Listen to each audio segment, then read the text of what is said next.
to navigate the ever-changing financial landscape. Watch Business Nigeria every weekday at 2 p.m. only on TVC News. First with breaking news.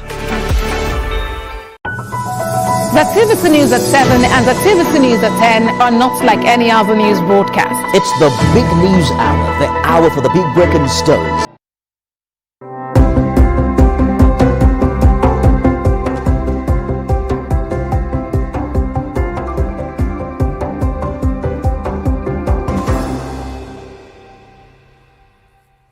Well, good morning, and thank you very much for joining us. I am Yori Folani. Today, let's look at the whole Benue state killings. That very, very unfortunate, that heart-wrenching story of killings in Benue. It's been called a number of things. It's either bandits or it's farmer headsman clashes, although there are those who say it is neither. We'll be hearing about that as we have a series of contributors to today's conversation. But just before we bring them on, let's look at this background report for, somebody might just have flown into the country or something. Just something to wrap it all up so that we can take it from there. They fired for almost 5 hours. They met a stiff resistance here from the police. They have killed 3 persons in a house. That was the starting of the massacre. Yes. So as that happens, then we are afraid. And that was at my own personal area. My family members affected, there are 5. These are recounts of the attack that happened on Friday night in Yewata community of Guma local government area of Benue State. Days after, this is what's left of the killing and destruction of lives and property, one which has drawn the presence of the Chief of Defense Staff, General Christopher Musa, and the Inspector General of Police, IGP Kayode Egbetokun. This visit aims to strengthen security presence and coordination in the area, while Security Chief assures victims and survivors of the federal government's commitment to restore peace and justice. We're here to ensure that we address such. From now, I'll be going to see my commanders, and we have to change our strategy. We're going to look inward and see how we can address it. But like we mentioned, we cannot do it alone without the community, without the state. We need everybody to be part of it. And so I've discussed with the communities, the traditional rulers, with the clergy, for us to work united. It is not just an attack on the people of Benue State. It's an attack on the entire nation. And we are not going to accept it. The people of this community are not alone. We are with them. The entire Nigerian communities are with them. When these bandits will come to operate as they used to, and they will never return. The state governor I sent earlier says that their visit restores the confidence in the people as hope of ending the killings is high. The presence of the Chief of Staff, Chief of Defense Staff, and the IGP mean quite much to me, and definitely the people as well. It's expected that drastic measures are taken and action to guide against reoccurrence of such killings and destruction is put in place. Mayowa Okunwato, TVC News, Makodi. Okay, so there we have it. As we're looking at the caption, the military has been deployed by the president for air surveillance. Inspector General of Police takes over security. As I said, it's been a harrowing time for the entire nation. As a matter of fact, over 200 people are reportedly killed in very recent times, and so here we are. We have a number of guests that will be, coming on the program this morning. But I think we have Mr. Daniel Ihomun on the line already. Mr. Daniel Ihomun is APC Benue State Publicity Secretary. Good morning to you, Mr. Ihomun.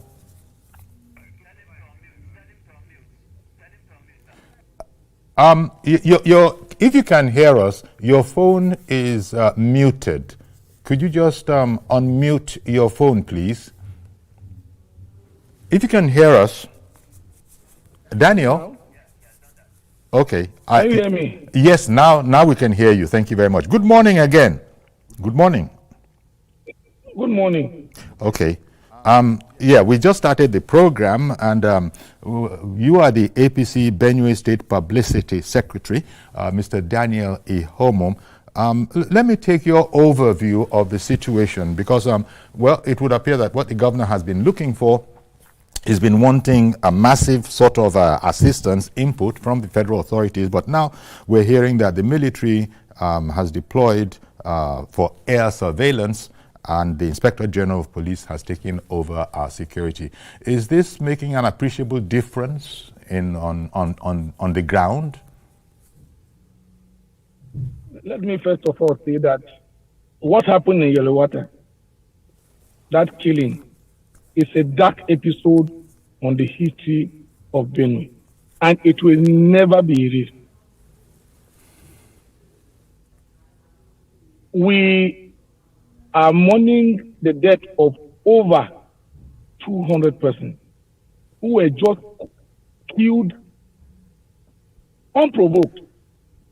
And so for us, there's nothing that can pay for what has happened to us. And we are gutted. We feel sad about it. And I like words to express, because if you look at the carnage, you look at what happened in Yellowwater, it's so bad. And we as a people, we saw this coming, because from day one, we started talking about this matter, this killing first. It was denial, from people from government. It was denial, and then later it was that it was rather skirmishes and all. And so I think that enough was not done. Enough was not done to prevent this genocide on our people. Mm-hmm. Perhaps one can, one can empathize, one can, understand how you feel. But, the president had said in his initial statement, way before all of this, that he had instructed all the authorities to get to the bottom of this, conduct their investigations, make sure that those that are guilty are apprehended, and indeed proper reaction to their actions following investigation. Well, if this is pursued with vigor, with gusto, might that help, do you think? As you said, nothing can replace the over 200 lives that have been lost. But at least if there's an effort to get to the bottom of it, who were responsible, are you optimistic that this can indeed happen? The government of the state didn't do enough. They didn't do enough. Why these killings were going on? Why, there was no single security stakeholders meeting in Benue. Not to give opportunity to religious bodies, to leaders, political leaders in the state, to the traditional leaders, to even the clergy, to bring out, come in to put in to hear from them, governors put together ideas on how to stop this carnage. That was not done. People were downplaying this whole scenario. And until it came to this point. Yes, we had security, we had the federal government has sent security, to our state, but it is much beyond that. How did we mobilize our people in these areas, in these communities, to raise alarm or to begin to protect themselves before this thing happens? It is not enough just to send security forces to this area. We have to listen to these people. To give them information, because the security forces cannot work without information from these communities. Yes. Because these communities are not known to them, and so there was nothing done in the state to protect our communities. That was then. It is my belief now, though, that yes, that now that the eyes of the country has been turned towards our state, I believe that Feko will come. I want to first of all commend the young Benue people, the youth that came out to protest and were tear gas for standing their ground and putting the state on the map. I also thank Very Dark Man, who also came to our state to stand with the people of Benue. This is what we want, because you cannot cover such a thing. And also, now that the president is coming, it is my hope and belief that things will be taken serious. Our governor will galvanize people together, call for a security meeting, and this issue will be tackled once and for all. Enough of the killing, this killing in our state. Indeed, enough of the killing. And as you mentioned, everybody has got involved, even social activists, private social activists, that you just mentioned one of them.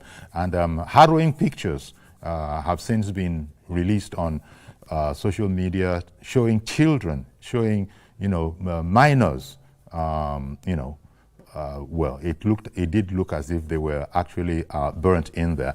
So if it wasn't taken seriously before, why do you think that was the case? Is it that they thought it was exaggerated? Because now everybody is focused on the president is coming to town tomorrow. He said he's going to adjust his schedule and be there to commiserate with the people of Benue State.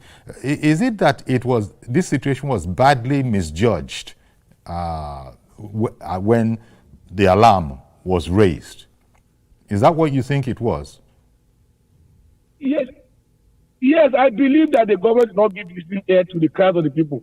He has people around him that can give information. We have political leaders in our state that he will call them. They have these leaders. They come from these communities. They will give you, if you call them together, they will give you good information about what is happening in their communities. But he did not call for a meeting. He did not listen to anybody. And he was just thinking that maybe it was done by perceived enemies, which was not the case.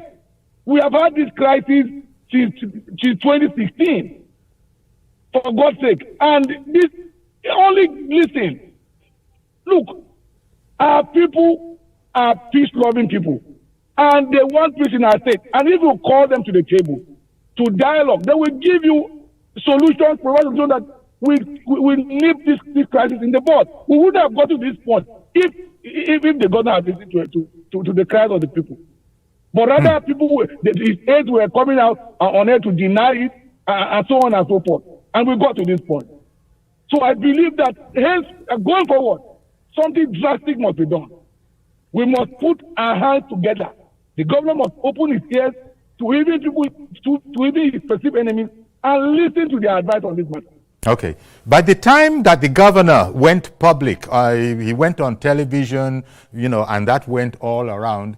When the governor was saying that there were people involved from, was it the National Assembly or that politicians were involved in all of this, wasn't that a sufficient outcry?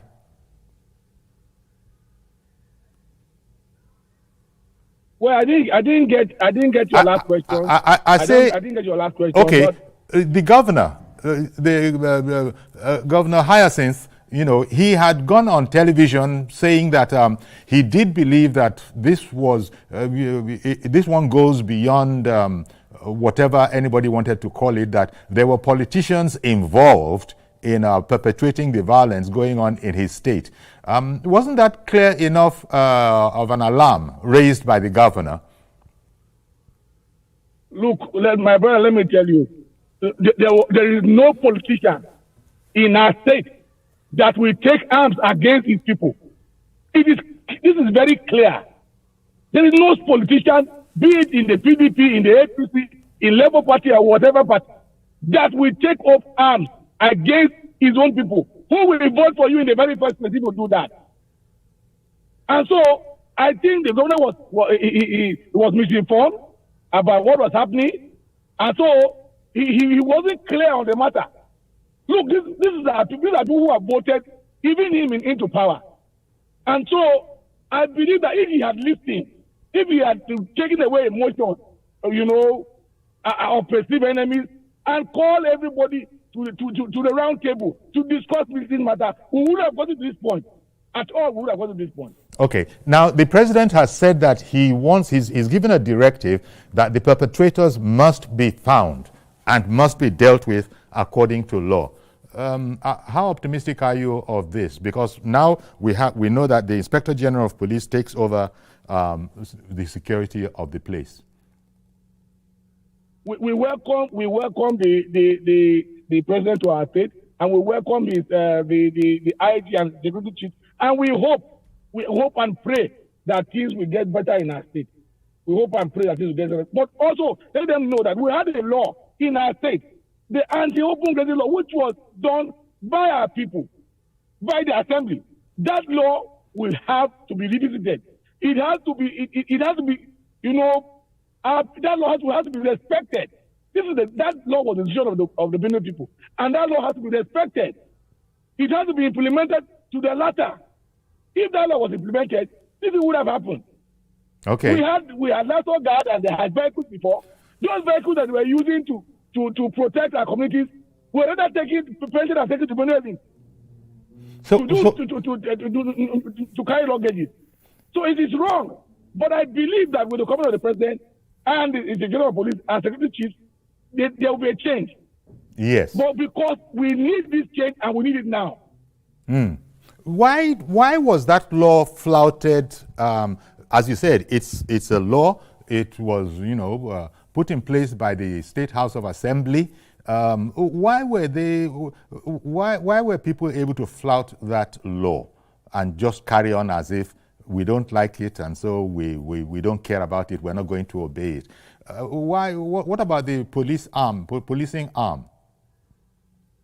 The law is not enforced. It is not enforced. When we came to, Governor came to power, his Excellency came to power, he neglected that law. And these people started coming back into our state. And when they started pouring into our state, he was either saying that it was members of the Nigeria Assembly who wrote a letter and dropped at the Niger border for this army of parliament to come back come into our state. So that law will have to be enforced. Wow. Well, let me understand it. The law exists, but hasn't been implemented or enforced. Is that what you're saying? Yeah, the past administration of Governor Otom implemented that law. Yes. But when Governor came to power, he relaxed the law. There was nothing happening. Okay. The enforcement was not there. And when you don't enforce the law, it will not bite. Until you can't just back, you must bite. So the enforcement of the open grazing law is very key. And if that enforcement was done, we would have got really peace in our state. Because of course, when this law was enforced, these headers left. They left our farms and our communities. Of course, they were little, breaches here and there, but it was not at this magnitude. Well, okay. Thank you very much. It is a very, very unfortunate situation. But can I just ask, what's the state of, is Benue calm now? Is that possible, given the situation? Is Benue calm? Because the news would have filtered out. There's tension in the state, but with the announcement that our dear president is coming to the state, people are starting getting calm. People are expecting that our president will come, and when he comes, he will give a message to the people, will talk to the people, directly, and they will also talk to him. They will tell him their pains, and they expect that whatever they tell the Mr. President, it will be implemented in our state, and peace will return. Okay. All right then. Well, I want to thank you very much, for coming on, and we really do appreciate you, Mr. Ihomun. Mr. Ihomun, APC Benue State Publicity Secretary. We really appreciate your coming on. And I'm not happy. Nobody is. Nobody is. Okay, we'll take a quick break now. Do please stay with us. We'll be right back. And go see.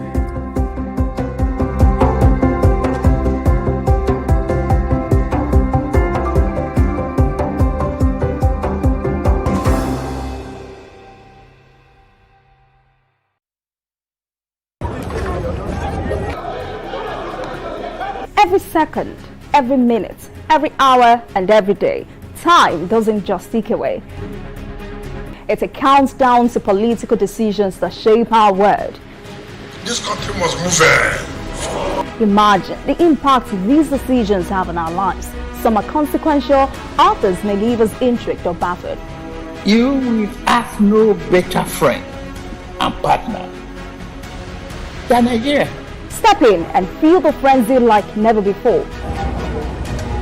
Join me every weekday for an hour of fact-finding interviews where questions cut to the core. How would you say your administration has fared in these sectors? I will dig in to get to the heart of issues, from local politics to global insight. Join me as I unearth the power plays, jaw-dropping revelations, and the unfiltered truth. This isn't just politics, it's unraveling the stories that matter. Brace yourself for Politics Tonight every weekday at 8 p.m., where every decision echoes along the corridors of our lives. Politics Tonight, only on TVC News.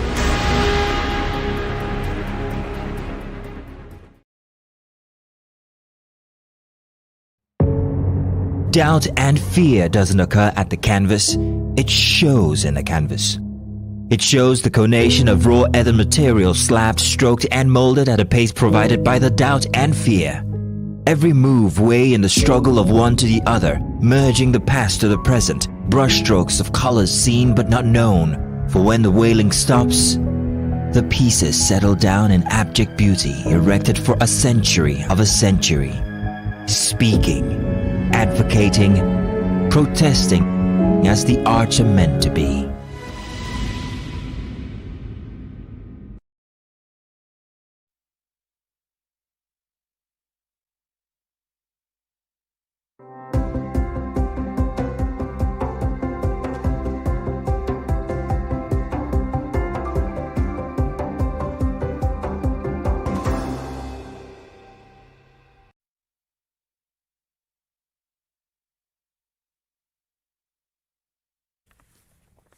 Okay, welcome back. We're looking at the very, very unfortunate situation of the killings in Benue State. Reports have it that over 200 people, women, children, and men have been killed.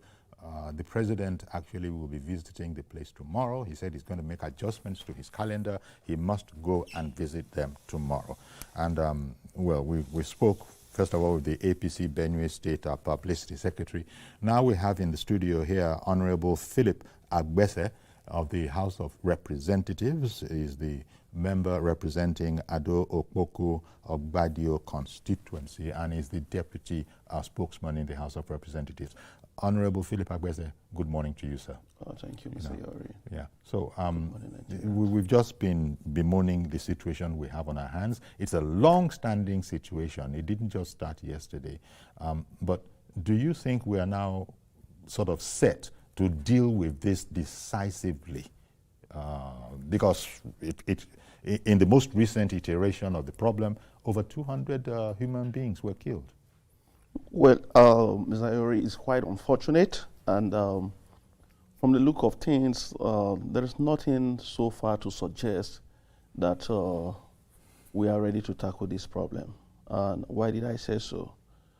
Yes, it's unfortunate. I must admit, as a member of the ruling party in Benue State and even at the center, that we have failed our people in Benue State. Our government has failed. And that is because the man who is supposed to be the leader, to drive this, the governor of the state, has actually failed. We didn't know clearly. There is a school of thought, that says that the APC got someone who was just learning how to drive a B2 car, and then we decided to hand him, a Marco Polo luxurious bus, to drive. So what did he do? Immediately he got on board as a driver. He ensured that all the passengers were dropped. He started by flogging the conductor, and then now he's jamming and killing people on the road everywhere, and we are looking for who to blame. I don't believe that's exactly the situation, but the body language of the governor suggests, that that school of thought is correct. There's also another school of thought that during the campaign, some person somewhere, visited somebody, and a group of people mobilized some resources and gave to somebody, to contest election to become the governor of the state. And because of that, that person came on board and decided to relax the existing legislation that made it impossible, for headers, to graze all over the state and cause the kind of havoc that we're experiencing today. But the most unfortunate part of this today is that we have a man, who is not even ready to own up to the situation. This is exactly 2 years and 1 month in office that all of us, we came on board, and the first thing he did was to abandon the party's manifesto. We had campaigned, because this problem has been there for a long time. We campaigned to our people. We promised that we're going to relocate them from the IDP camp back to the ancestral home. We didn't do. We went to him, in the early stage of the administration to remind him about the party's manifesto, and he said it's just an empty promise. It's a mere manifesto. He has his team. He's going to put up, a robust administrative blueprint to deliver the state. But what kind of blueprint can you render when people are being killed everywhere? It took, more than 200 lives. It took the Pope. It took the United Nations Secretary General, to tell us what is going on in Benue State before the governor owned up to the fact that, yes, people are being killed. In the first instance, he said, he accused the Benue people of killing themselves. He said it was a communal clash. He called it in his own word. He says skirmishes, like a quarrel between a husband and his wife, and he refused to own up. We had killings in the Sakara Aziz where you have Ukum Logo and Kasinala local government. Members of the National Assembly drew the attention of the federal government to this fact, just like a church. When members of the church are praying and crying to God that they are suffering, and the bishop, who is the head of the church, is busy telling God that he has really blessed the church and the people are happy. Yeah. So each time we tell the federal government, we tell the security agencies, this is what our constituents are facing. The governor will come on board to say no, and he preaches falsehood. He decorates the situation, with languages that are quite unfounded in the situation that we have found ourselves. There's no empathy on the part of the state government. There's no form of collaboration or partnership between the state government and the federal government. Good and fine that President Asiwaju Bola Ahmed Tinubu will be visiting Makurdi tomorrow. He's coming to sympathize with the people.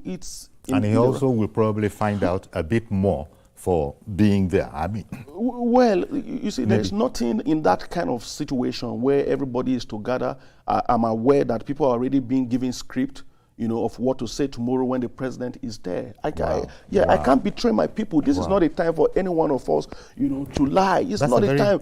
That's a very important and delicate thing that you've just said. Yes, so the right thing, I believe the security agencies are there. They're the right people to carry out intelligence gathering, to know exactly what the situation.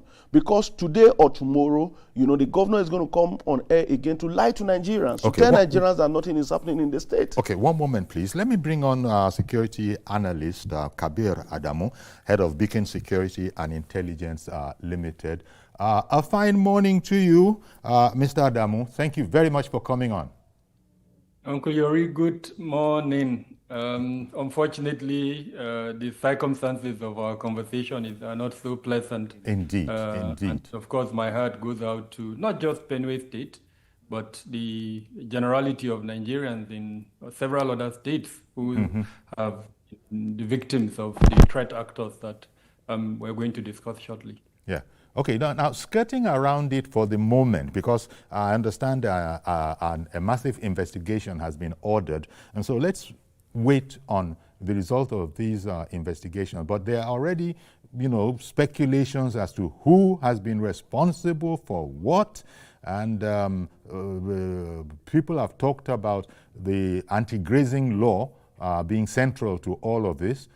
Clearly, it is not liked by the herders, and so apparently they've been able to abandon it as well. And the speaker we had before, you and my guest in studio, Honorable Philip Agbese, had said that this was a problem. People were carrying on the way they looked.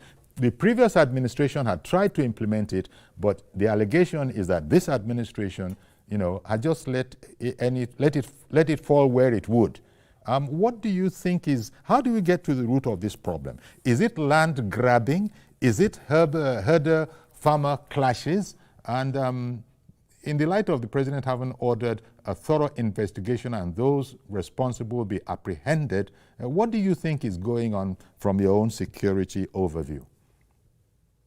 So, Uncle Yuri, if anyone who has just listened to my two other discussants, who are incidentally from Benue State, and That's who, right. for understandable reasons, are quite emotional and, of course, politically oriented, would understand the complexity in Benue State. Yesterday, I put out a statement on my LinkedIn page, and I know time would not allow me to go into all the details of the issues, but there are four components to the complex security situation in Benue. Number one is the environmental issue, of course, climate change and the consequences of climate change. Number two is political, and that worries me more than the first one. The fact that political leaders in Benue have turned security, or the lack of it, into a weapon to achieve their objectives. The two camps have emerged in APC, and just like we saw in the protest that happened 2 days ago, which was a power dynamic to demonstrate to the governor that they can achieve such an effort, and in the process block the way, burned a trailer that was innocent, had nothing to do with the crisis. And as a country, we've kept quiet about that, even though the police have said they've arrested about 20 persons. So that's number two, that political dimension. Number three is the socio-economic circumstances in Benue State. One is a state that, in spite of being the food basket of the country, the youth bulge is probably more obvious than any other state in the country at the moment, for the simple reason that industrialization is almost at zero. And politicians are not discussing that at the moment. They are busy accusing fingers at each other. Instead of focusing on an industrialization program that supports the value chain for all the food items that they have in the country. That's not what we're hearing. Number four is the existence of what I would call ethnic militias. And not just the herdsmen militia that we're discussing. There are thief militias, there are jukun militias, and of course the saddest part is the criminal gangs that also exist. Criminal gangs that are associated, sadly, with politicians. And this is very personal to me, Uncle Yuri. In 2016, 2017, I did an intervention in Benue State, in the border area between Benue and Taraba. 3 of my staff were abducted and forcefully coerced into a militia that was then run by the late Ghana. Till date, those 3 persons have not come out. So nobody will tell me that militias don't exist. They do exist. They are sometimes incorporated by politicians, and so this is kind of the complex nature. Of course, the fifth one, which is very obvious to everyone, is the existence of the federal security agencies, the state-level security agencies. The last time I counted, there are about 4 state-level security agencies, and then, of course, the community-level security agencies. But in spite of their existence, we still see killings happening on a daily basis. So it is time to take a step back and demand for accountability from the federal, from the state, and to the community level. Because, again, it's very important that we take note of this. Even if it's ants that you gather up to 100, Uncle Yuri, there will be a spot that you see a spot. But in this instance, over 100 people were killed. Not one of the perpetrators was arrested. Not a single evidence has emerged to show who the perpetrators are. Come on. And then I hear politicians discussing in the manner that they are discussing in your studio. No, we are better than this as a people, and we must demand for accountability. Let politics go to one side, and then let security stay where it is. Without security, our democracy is being threatened. And this is what politicians in Benue, politicians in Sokoto, in Kebbi, in Zamfara need to realize.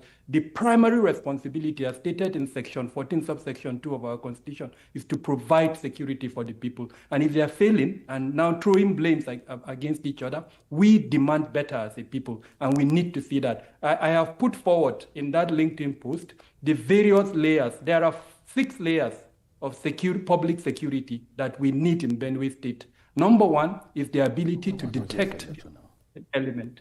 Number 2 is the ability to deny them to kill people. Number 3 is the ability, even when they come to attack, if we can't deny them, let's delay them. And then it leads to the third one, response capabilities, and then our review capabilities, and then our recovery capabilities. Anything short of this, Uncle Yori, it's a failure. The only state at the moment in Nigeria that has achieved near that is Lagos, where you are. And that is why you are experiencing a semblance of peace within Lagos. Let the governor of Benue State, let the politicians who are trading blames among themselves take a trip to Lagos, sit with the governor, and study how he has been able to put in place these 6 layers that I've just mentioned. Otherwise, they can invite people like me and several others who understand public security to support them, put in place a system, a structure that is able to achieve these 6 layers that I've mentioned. All right. Well, I just do want to thank you, Kabir. Security analyst Kabir Adamu, head of Beacon Security and Intelligence Limited. We understand that you have to be off to another engagement, but it was the importance of this subject that made you say, look, you will come in briefly. I want to thank you very much for that. Thank you for coming on the program. Thank you for having me. Our pleasure. So to come back, you, from a professional security man's perspective, are there aspects of it, because there are some aspects of it that I thought you might want to come in on? Well, what the things that he has mentioned are the very things that we have proposed to the governor, and these are some of the issues that we have also put out, in the National Assembly to the federal government through, interaction with the Chief of Defense. But there's been no action. Yeah, and this is where the problem has been. The governor, times without number. For instance, let me take on his interview yesterday, where he said the problem was in 17 local government areas. Mm-hmm. He pushed the problem to 9 local government areas, and he has now pushed the problem to 3 local government areas. The 3 local government areas he was referring to, was it talking about Guma, Makurdi, and Gwe East in just one senatorial district where we have this problem? Is he talking about my senatorial district where out of the 9 local government area, we have problems in 5, where we have problem in Oju, the crisis between Oju and Bonta and Okpute militia? Or is he talking about the problem in Ogbadibo where our women and children are being kidnapped by herdsmen? Or is he talking about Apa, Agatu, and Ojupo local government area where over 500 persons have been killed? So for the chief security officer not to even understand the situation is the biggest problem that we have in Benue State. And that's the part that surprises me, because you would think that as the chief security officer, as we say locally, he would be very knowledgeable about this problem. So why would he not be able to do the needful? Even the president said he has spoken with the governor at length with a view to getting more concrete results. You see, Uncle Yori, you cannot get, assuming that you are a patient and you have stomach ache and you go to the doctor who is supposed to heal you and you tell him the problem is headache, how are you going to have any solution to the problem? We are not getting the right medication because the person who is supposed to tell Nigerians and the federal government the truth has refused to tell them the truth. And because of his position, he has rather used it to his advantage without any iota of empathy for these people, for the families who have lost their loved one. Okay, look at what happened in Makurdi on Saturday when youth came out to protest the killing of their brothers and sisters. He mobilized the Air Force, the military, the police, militias, and everybody, including thugs, to disrupt the peaceful protest being organized by these people just to protest the killing. Is anybody, even if you are not from Benue State, anywhere in the world, are you not supposed to be pained that over 200 persons who are under, your care are being slaughtered, burnt? Is this not enough, to be called a genocide? Is it not enough, even for Mr. President to declare a state of emergency in Benue State? Look at what happened in Rivers State. Mr. President declared a state of emergency. Not even a single person has been killed. And here in Benue State, we have lost over 500 persons to the activities of killer herdsmen. And the man who is supposed to brief the president on the right step has decided to toe the path of falsehood. Well, and I'm surprised at that. This is what you are alleging. But I'm surprised at that because you're from the same party. And there's a roadmap. There's a... Uncle Yori, the man has abandoned the roadmap. He has abandoned the party manifesto. In fact, if Mr. President is to be well properly briefed, I believe that people must have spoken to Mr. President to tell him that this man, as governor of Benue State, has become, a bad publicity for the image of the APC in Benue State and even in the country at large. What exactly is going on? I know before I became a member of the APC, in the first instance, I was human. And I'm going to be human after the party, after the office. So I cannot be, in the name of being a member of the All Progressive Congress or being a member of the governor's political party or Mr. President's political party, begin to decorate the killing of my brothers and sisters in Benue State. Indeed. I can't do that. But the unfortunate thing here is that you and him, you are both members of the same party. Ordinarily, it would seem... This is not the time for party politics. It is time for us to resolve this issue because tomorrow we don't know where next these guys are going to strike. We don't know who is going to be killed tomorrow. But what I meant by that is that information will be available. So that's the part that confuses me a bit. He has a whole cabinet. He has, he has an executive board. What's going on? Do they not understand what the issue is? Do they not have an intelligence committee in there? Uncle Yori, this is exactly 2 years in office. He has a cabinet, he has a team. And when you have a team that is not delivering, a team that is not helping, to support your agenda, what do? You relieve the team and go for a new one. Well, yes. If you employ a builder to do a building for you and that is not going well, you are going to disengage them and get a new team on board. So far, the governor himself has not demonstrated to have the needed capacity, the intellectual capacity to confront the issues, other than introducing new grammatical errors on television on a daily basis as to the issues around the problem. And I believe that the governor is being deliberate about the problem. He's been deliberate. The part that confuses me a bit is that the previous administration, we have heard, did indeed implement the anti-grazing law. And they got some level of result. They got some level of result. At least results. Before the election, the past administration was able to subside the problem to a certain level. And we inherited that problem. And we promised the people that we're going to completely solve the problem. We promised the people of Benue State as a political party and as people who campaign together with His Excellency, the governor, that we're going to return all the IDPs. And it was on the basis of that they voted us. They voted us because His Excellency, Mr. Governor, had promised that he was going to return all the IDPs back to their ancestral home within his first 100 days in office. Within the first 100 days in office, he was not able to achieve that. He did not go back to the people to tell them why he was unable to achieve that. He didn't make any effort even, to solve that problem. Instead today, virtually everybody in Benue State is living in an IDP camp because even people who have not left their home are now sleeping without their eyes closed. It is a big problem for all of us. And what I believe, if we do not tell Mr. President exactly where the problem is, remember, I want to take you back to the statement by the President on this issue. He said that the security agencies should go back and implement earlier directive. Yes. Earlier directive, meaning that there was a directive for this issue to be tackled, but along the line, because when members of the National Assembly, we took it upon ourselves to approach Mr. President and call on Nigerians to help us, that we have a problem in Benue State. Mr. President gave that directive. And when the governor was to give his own side of the story, he said, no, nothing is happening in Benue State. It was just mere skirmishes. And because of that, the security agencies relaxed the earlier directive. But now that over 200 persons have been killed and Mr. President has seen that, a serious-minded president like President Asiwaju Bola Ahmed Tinubu said, I'm no longer going to Kaduna. I'll be in Benue within the next 72 hours. He has further said, security chiefs, chief of defense staff, inspector general of police, move quickly to Benue State. Get there.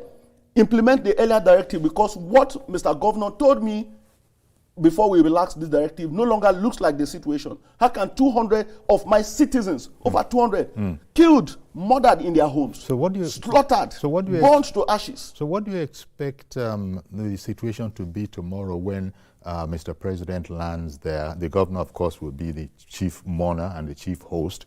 In the light of what you've just said, that it must be in Mr. President's thinking that, what do you think will happen? Well, literally, His Excellency will be the chief mourner, but the fundamental question in this situation, his body language and the way he has conducted himself since this incident took place, is he truly mourning?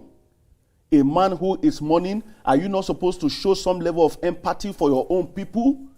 But the man has carried on as if nothing has happened. He has carried on with the same campaign of falsehood and calumny against a segment of leaders of the state. So how do you achieve what I would expect a serious-minded governor to do is to go before Mr. President, even tomorrow, and say, Mr. President, let us have a quick brief one. This is exactly the situation. We have serious problems in Ogbadigbo local government area. We have serious problem in Otukpo local government area. We have serious problem in Apa, in Agatu. We have serious problem in Ukum, in Logo, and in Kwande. We have serious problem in Makodi, in Guma, and in Gwe East. Virtually all over the place. Yes, about 11 local government area. Yes. I say, Mr. President, you are our father. This crisis has actually overwhelmed us. I wasn't prepared for this. If there's anything, legitimately within the framework of the Constitution that you can do as our father, to help us in Benue. And honestly, if I were the governor, I would even tell Mr. President, if there's anything you can do, probably like what you have done in Rivers to restore that state. Today, Fubara is happy because he has seen that, normalcy has been restored in Rivers. He has seen that normalcy has been restored in Rivers. Peace has returned to Rivers. Governance has picked up. Mr. President, I wouldn't mind going on a 6-month leave like Fubara is in Rivers, to ensure that you put things in place. Because he didn't meet the situation of Benue in this state. I'm very sure that when we were campaigning, if this was the situation, His Excellency Governor Alia wouldn't have envied being the governor of Benue State today. Where did these people who are causing all this havoc, where have they emerged from? Let me borrow from Mr. Governor's narrative. In one of the narratives, he said these persons are from Niger or Mali. I don't know the security intelligence he got before he made that comment. He said they don't speak the traditional Fulani. I don't know who was there, because for you to know who speaks traditional Fulani and foreign Fulani, it means that you understand one of the Fulanis. To know that one is original and one is international. So who gave him this report? In another vein, His Excellency the Governor has told us that the people causing the problem are terrorists, are headsmen, are whatever. And again, he has also accused, he said the people in Abuja, politicians are behind it. He has not mentioned names. No. Right. I think he was. I think there was. And in another vein, he accused his own brothers and sisters of being responsible. And that takes us back to Mr. President's statement when he said, is this reprisal? Reprisal, who killed who before who is now attacking back? Because for you to say it was a reprisal, it means somebody had attacked another person, and the other person probably came with, higher use of force or disproportionate use of force to now cause havoc. So all these are in the conjectures of Mr. Governor, just to take Nigerians and Mr. President mind away that he's incompetent, to continue to remain in that office as governor. Well, and the Inspector General of Police now, no less, has been told to take over the security of the entire situation there. So they're going to, it means it's become a priority. It's become a priority, and whatever happened in the past, maybe they're not going to be looking in that direction. We want to appreciate Mr. President for that. Our own take as, a people, as citizens of Benue State, is to continue to appeal to Mr. Governor in the event that he feels that he can still continue to provide leadership in this circumstance. And but I like I said earlier, if I were in his shoes, I would appeal to Mr. President in a very solemn way to say this problem has actually overwhelmed me. Look around for any legitimate, solution that can be, deployed to address the problem. Except he does not feel, for these people. And the truth of the matter is that we don't know where next. We don't know who is going to be affected tomorrow. The it point could be is, the politicians. We don't even know the nature of the enemy, really, right now. No, the security agencies have a better understanding of the problem. Okay. The Chief of Defense Staff is already in Benue State. He's already gathering intelligence. So the comments from Mr. Governor, I think one quick solution to it is to stop Mr. Governor from making this, show of falsehood on daily basis on national television. Okay. Because as long as he continues to, make suggestions that are different from the situation on ground, it's not going to help the security situation in Benue State. Well, these are very, how does one put it? These are very heavy words, towards and against your governor. Sir, you don't need a soothsayer that in a state where we elected politicians are representative of the people, over 400 of our people have been killed just within a period of 48 hours, that we have not failed. Mm-hmm. They elected all of us, we have failed. We have failed our people. That is why the situation is there. And if we do not make this truthful confession, we must go before our creators to say, God, we have failed you. 2, we must admit before our people to say, we have failed. And lastly, Mr. Governor, who collects the security vote, who is the chief security officer of the state, who has been the chief-in-chief of everything in Benue State, who has taken responsibility for the taxpayers' resources, for the revenue of the state, he has, the biggest blame. And he should be the first, to make this confession before Nigerians. Well, he should be the first to tell the Benue people that I have failed. All right. Well, I want to thank you very much for coming along, Honorable Philip Agbese. I know this is a matter that is very, very, painful to your heart. Also heard from your brother Daniel Ihomun, APC Benue State Publicity Secretary, as well as the security analyst and security expert that has spoken to us. We're going to have to leave all the matters till the president comes tomorrow, and hopefully there will be a breakthrough of something, of some manner, because this just can't continue the way it is going. So, Honorable Philip Agbese, thank you very much for coming on the program. It's a pleasure. Indeed. Okay, so that's our program. Do please join us tomorrow for a fresh edition. I am Iyori Folari.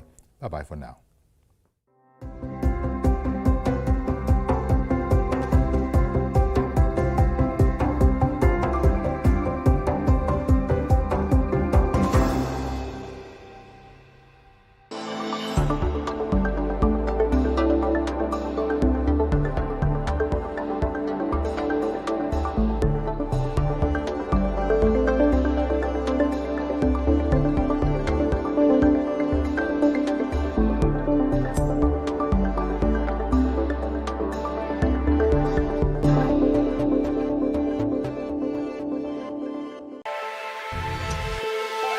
Every weekday on Business Nigeria, we uncover the secrets of the financial world. We analyze the stock market, shares, bonds, and the thrilling world of cryptocurrency. Facts matter.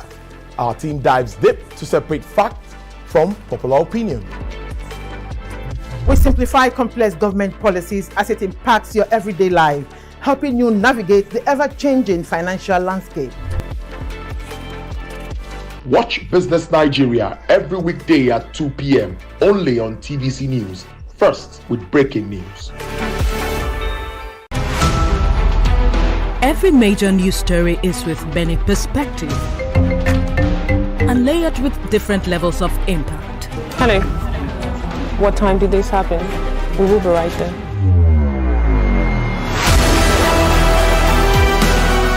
At TVC News, we follow the big and major news, gathering the facts, witnessing the outcome. I am here live at the aftermath of the approval of the new national minimum wage. We are TV Station of the Year, not just for breaking news, but for being first, fair and accurate. TVC News, first with breaking news.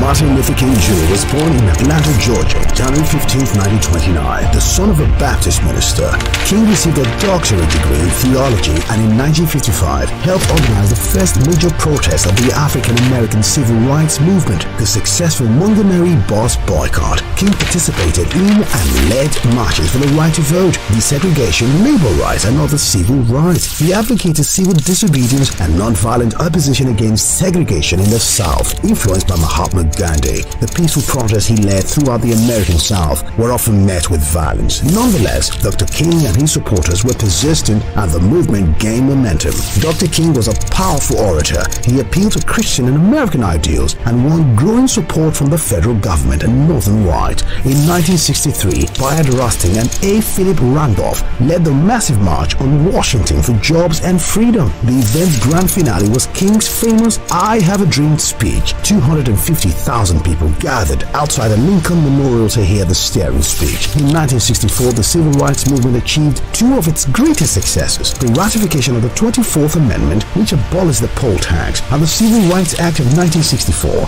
which prohibited racial discrimination in employment and education and outlawed racial segregation in public facilities. In the same year, King became the youngest person to win the Nobel Peace Prize. In the late 1960s, King openly criticized U.S. involvement in Vietnam and turned his efforts to winning economic rights for poor Americans. He was a leader of the American Civil Rights Movement and organized a number of peaceful protests as head of the Southern Christian Leadership Conference, including the March on Washington in 1963. He was assassinated in Memphis, Tennessee on April 4th, 1968.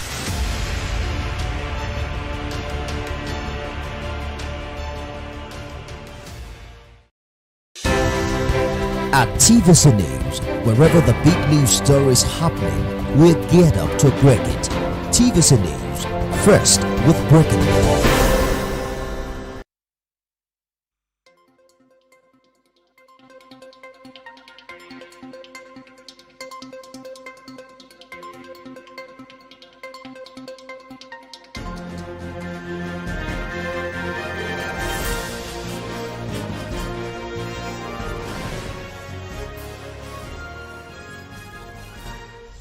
Hello and thank you for joining us on TVC News this Olamide Adeyemi. Our attention today is focused on Benue State, where the Chief of Defense Staff, General Christopher Musa, and the Inspector General of Police, Kayode Egbetokun, have assured the people of a commitment to further augment the available security and placement in the state. This comes as President Bola Tinubu sent the Secretary to the Government of the Federation, the IGP, the heads of intelligence agencies, the National Security Advisor, and the Chairman of the Senate and also House Defense Committees to the states. President Bola Tinubu will travel to Benue State tomorrow as part of renewed efforts to foster peace and address the persistent conflicts affecting communities in the state. The president rescheduled his official visit to Kaduna State to be in Benue to assess firsthand the crisis that has claimed numerous lives and caused significant destruction. President Bola Tinubu is expected to also hold a town hall meeting with all stakeholders during his visit. I sympathize with the Benue people. I've spoken to the governor. The leadership and people of Benue should accept our condolences and tried hard, very, very consciously, to maintain peace, harmony among themselves.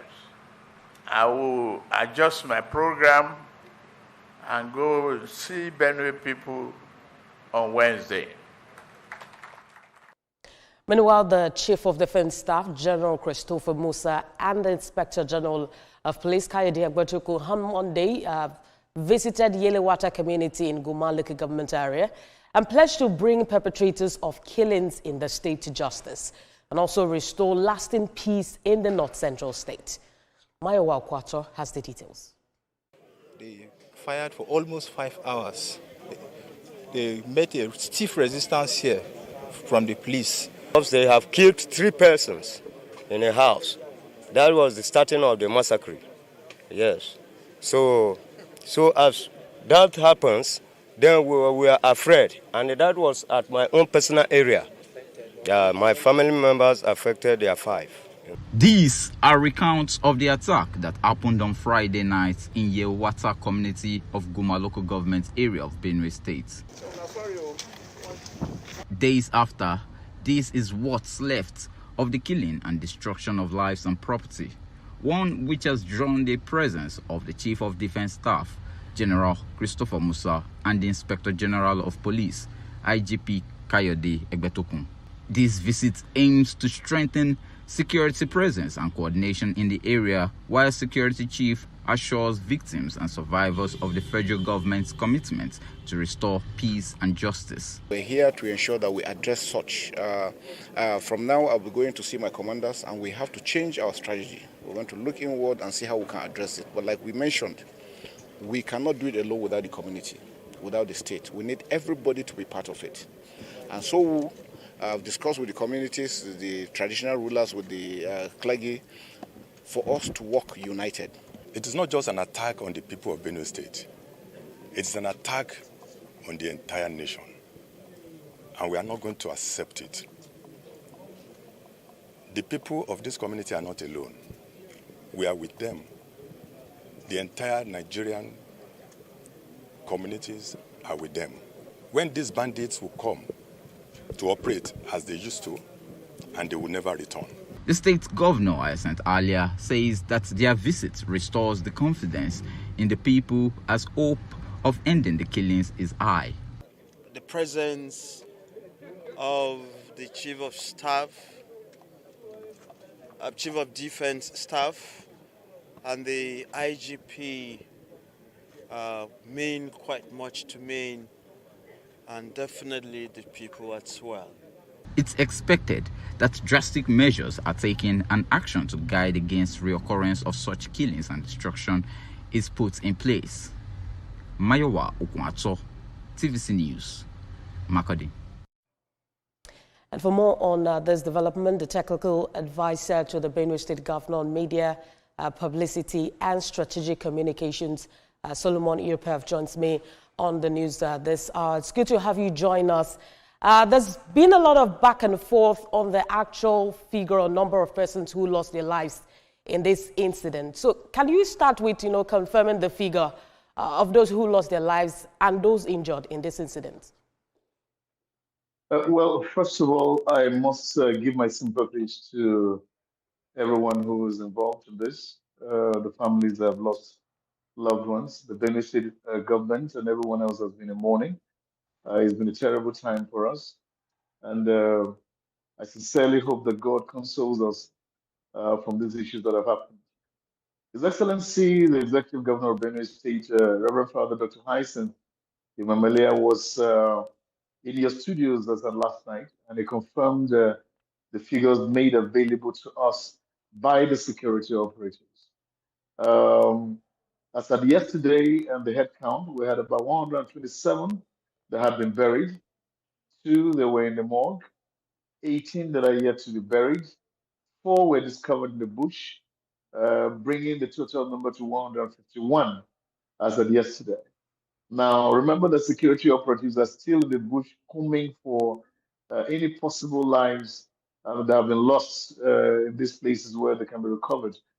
There is also another incident where several people have been burnt to ashes. Unidentifiable number of people have been burnt to ashes, and His Excellency confirmed that yesterday as well.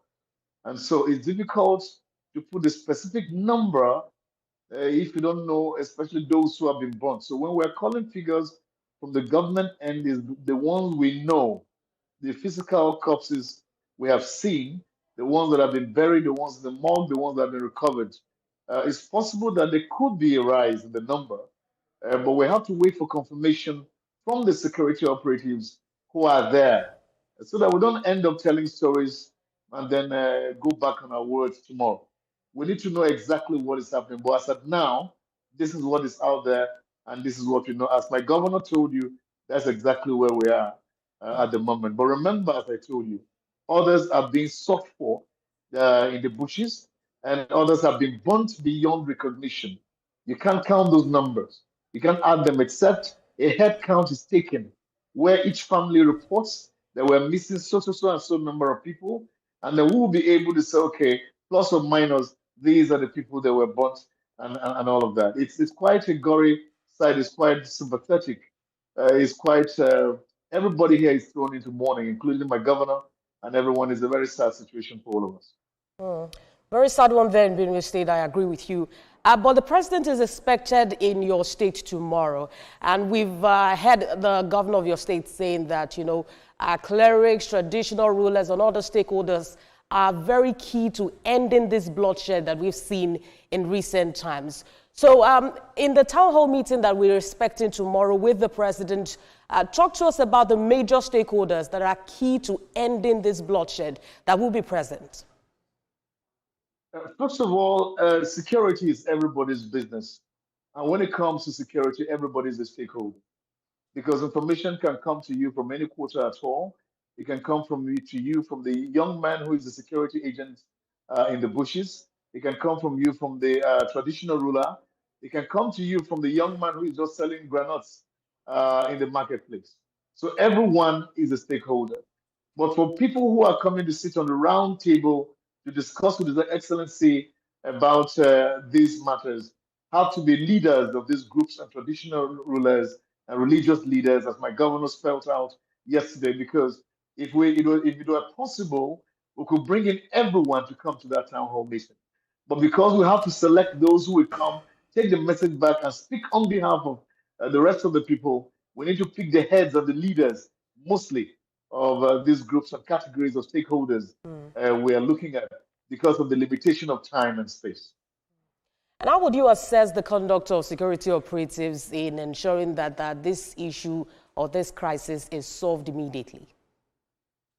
Well, yes, my governor said this yesterday, and I'm going to repeat his words. He said that security has not been, to be very honest, has not been preventive enough to avoid this kind of things from happening. And so that's the reason why they kept happening. But that, as the CDS promised, if the tactics that were being used before are not working, the good thing is for us to change.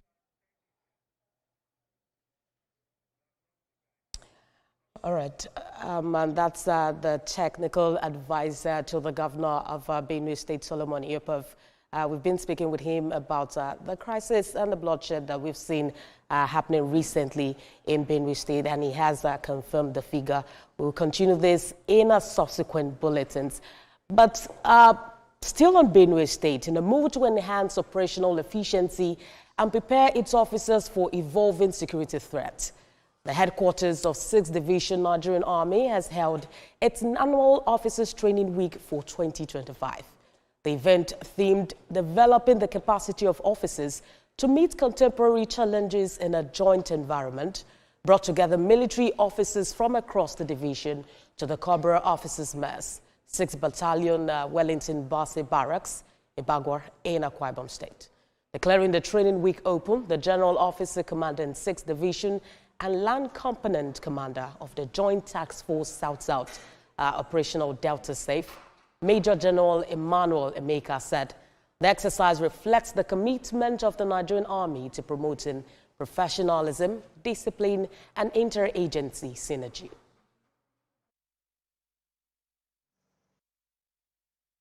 As officers entrusted with the defense and security of our nation, it is imperative that we continuously refine our skills, expand our knowledge, and strengthen our leadership capabilities.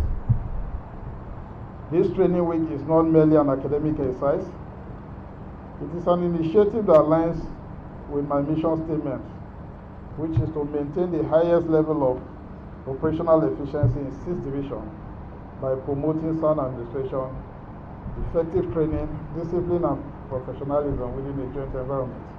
To all our participants, participating officers, I encourage you to engage fully and share ideas openly and leave here better equipped to contribute meaningfully to Nigerian Army's response to insecurity in our various areas of operations. Efforts have consequently been made in the recent past to adopt a bottom-up